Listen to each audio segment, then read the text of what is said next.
के दुलारी राली भैया के प्यारी बैसाख मासवा।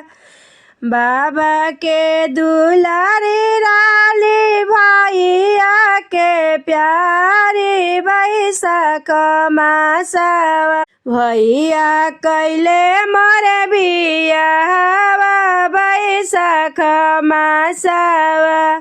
बाबा कैले मोरे बियाहवा बैसाख मासवा।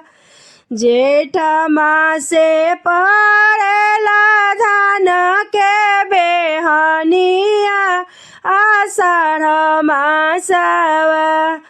जेठ मासे पड़ेला धान के बेहनिया आषाढ़ मासवा।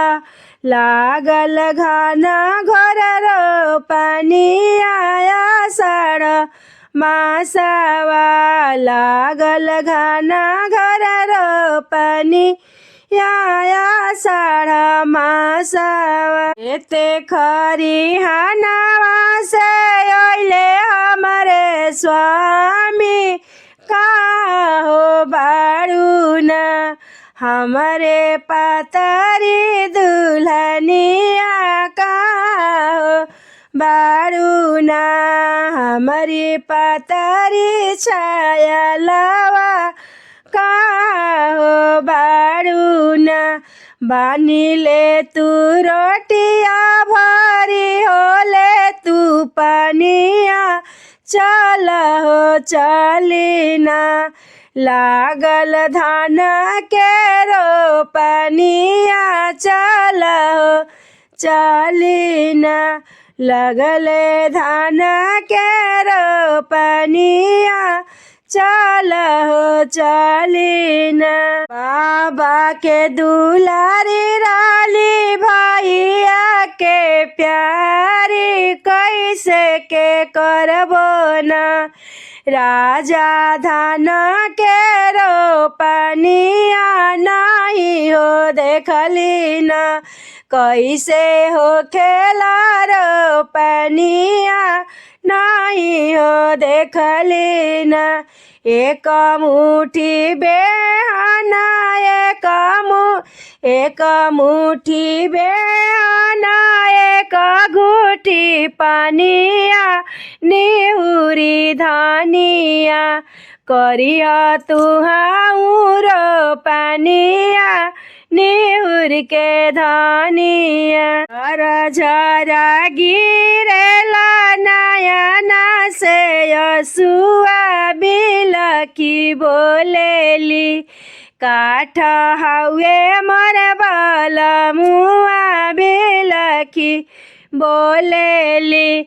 हम नाही जनली काठ बलमुआ नहीं हो बुझी है। हमारो दिल के दर्दिया नहीं हो बुझी है। रोपनी रोपता के घटावा मुरुकले मारी हो दिहले। पावे में अजगर बिछिया मारी हो दिहले।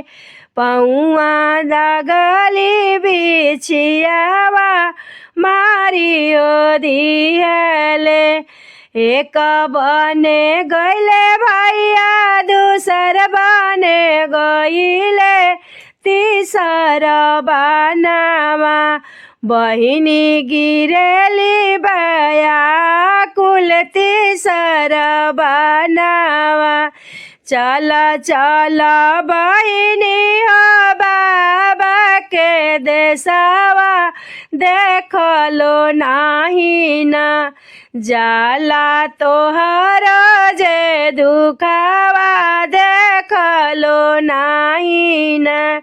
बाबा के हंसिया बहिनी आधा बटइब ओई जे रही बहिनी बाबा के हवेलिया ओई जे रहिया बाबा के संपतिया भैया तोहारो के बढ़ो हमारे करम लिखले धान के रोपनिया हमारे करम लिखले धान के रोपनिया हमारा करम।